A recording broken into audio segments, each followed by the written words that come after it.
tamin'ny voalohany jona 1 nasian'ny Philbert Tsiranana no samborona tokoa i André Resampa. Na dia tao aza ny fanekena ara-tafika nataon'ny Frantsa tamin'ny Tsiranana tsy notohanany ity farany tamin'ny 1770 satria tsy nilainy intsony.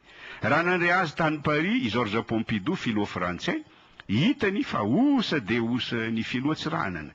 Rehefa lasa izy hoy Pompidou tamin'ny Jacques Foccart, hitako fa miombo ny aretin'ny Tsiranana. Nisy taratasy nasaiko ny vakiny kanefa tsy voavakiny. Resaka tsisy dikany no nataony tamiko fa tsy politika ankapobeny. De navelan'ny frantsay latsaka ho azy toy ny mangamasaka ny filoha Philbert Tsiranana tamin'ny 1770. Izany koa tompoko no ataony amin'ny filoha Rajoelina amin'izao fotoana izao.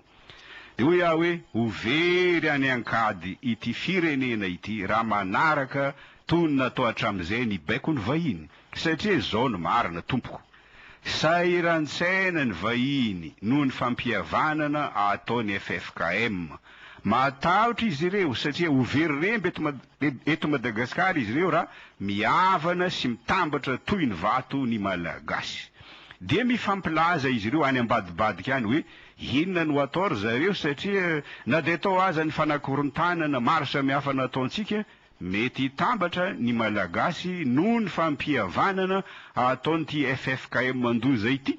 Tsy maintsy mitady hevitra aingana isika mba ampiady andreo malagasy ireo. Raha tsy izany very remby isika any Madagasikara. Manana anjara ratsy amin'izao fanenjeny vahiny sy ny bolokiny ny FFKM izao ny gazety sasany mialatsiny toy ny gazety malaza sy ny Courrier de Mada. Io mantsy ny gazety malaza tamin'ny 3 May. Tsy natreny fianakaviam-beraisam-pirenena ny fivoriana voalohany nataony FFKM tamin'ny 18 Avrily.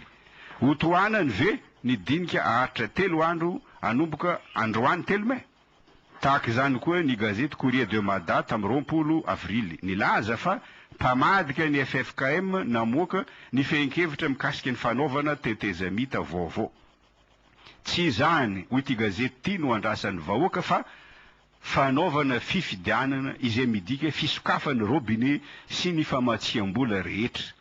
Amiko namany Ismaël ny mpanao gazety tahaka izany tsy manao ny asany no mamboly ny toe-tsaina asistana eto amin'ny firenena satria raha diniky ny samy malagasy tokoa no atao inona moa ny ilana ny fianakaviam-beraisam-pirenena izay mampiady.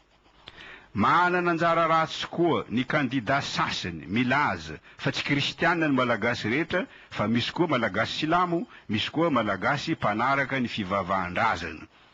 50 isan-jato fotsiny amin'ny malagasy hoy ireo kandida ireo no kristianina ka tsy mahasolo tena ny malagasy 20 tapitrisa ny FFKM. Tahaka izany koa ny Sefafi nilaza fa tsy mahasolo tena ny vahoaka malagasy hoy ny FFKM. Ny filoha vaovao hoy ny Sefafi no tokony anao ny fampihavanana satria asa lavitra ezaka izany. Za manokana dia nihevitra fa mba mahataka-davitra ihany ireo mpahay lalàna ao amin'ny Sefafi. Indrisy anefa malahelo amin'ny lazan'izany fa mahantra olo-kendry Madagasikara satria olona manana diplôma vazaha na olona vazaha taratasy no omena laka eto. Tsy fantatry ireny zana-bazaha ireny ny kolotsaina sy ny fiarahamonina malagasy.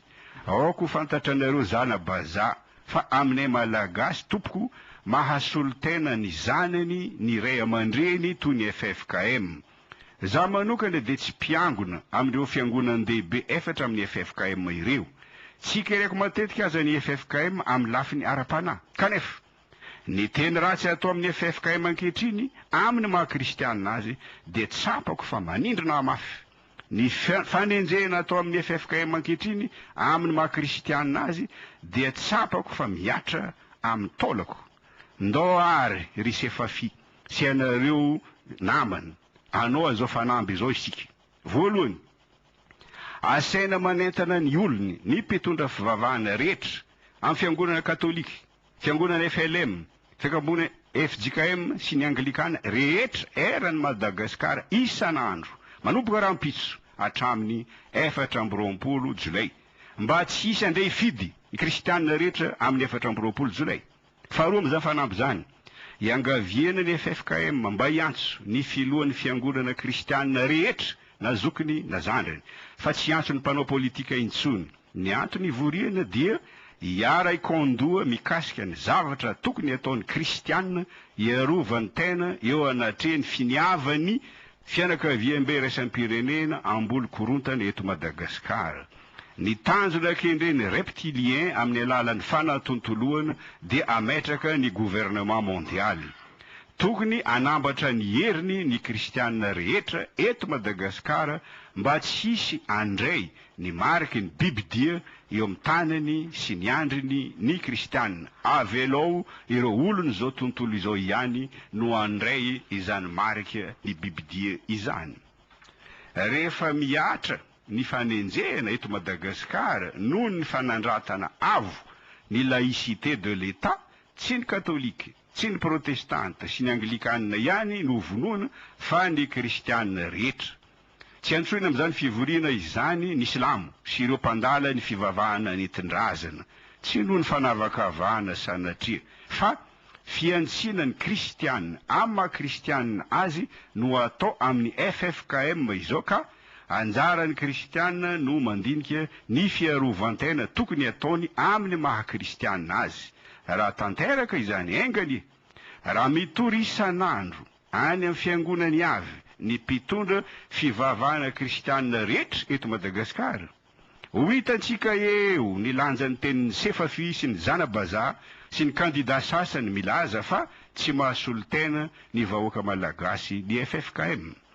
Hatraminy nanafenana ny marina mikasika ny olona namono ny colonel Ratsimandrava sy namono ny commissaire Ranevson izay nanao enquête mikasika izany, ny ampitso nitifirina ny ampitso ny andro namonoana ny Ratsimandrava.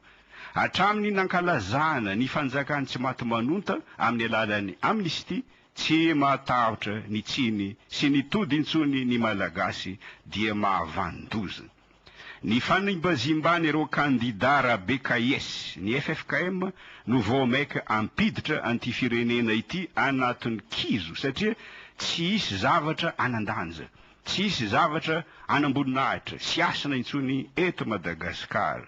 Erantsika mahita fa efa potika ara-toekarena, efa potika ara-politika, efa potika ara-diplomatika i Madagasikara izao no ny adalany ireo mpanao politika. Izy rehetra mitambatra ny tenenako amin'izany fa tsy misy avako. Izao fanenjehany ny FFKM izao no andravany ty firenena ity, satria ho potika ara-panako ny malagasy. Azo oharina amin'ny sokananany bato ny mpanao politika ankehitriny, tampy dalan-kalea, mandroso maty ray be, miemotra maty reny be. Izany hoe na mijanona miteteza mita ankehitriny fehezan'ny tondrozotra efa lasa ankorazana, na manao tetezamita vaovao kanefa mbola ireo jiolahy politika mahazatra ihany no hitantana an'izany tetezamita vaovao izany, de ny omaly tsy miova ihany ho andra malagasy, satria angady mondro sy reny akoa ny mpanao politika rehetra samy tsy misy mahavita azy. Araka ny hevitro efa tapitra izao ny fahaizan'ny olombelona, ka tokony hitodiky amin'ny Andriamanitra amin'izay ny malagasy, satria Andriamanitra irery ihany no mahavaha an'izao olana izao. Misy mpanao politika sasany manao tsikerany FFKM hoe efa ela izay no niantsona ny FFKM kanefa tsy nentina maly izy. Taitra ny olona tsy taitra ny FFKM, ka rehefa raikitra ny datim-pifidianana vao mamakotakotra ny FFKM. Fomba fijerin'ny olona zao tontolo izao izany. Hoy ny soratra masina, Andriamanitra tsy mahela ny teny fikasany araka ny ataony sasany ho fahelany, fa mahari-po aminareo izy, tsy tiany hisy overina iray aza, fa mba ho tonga amin'ny fibebahana ny olona rehetra.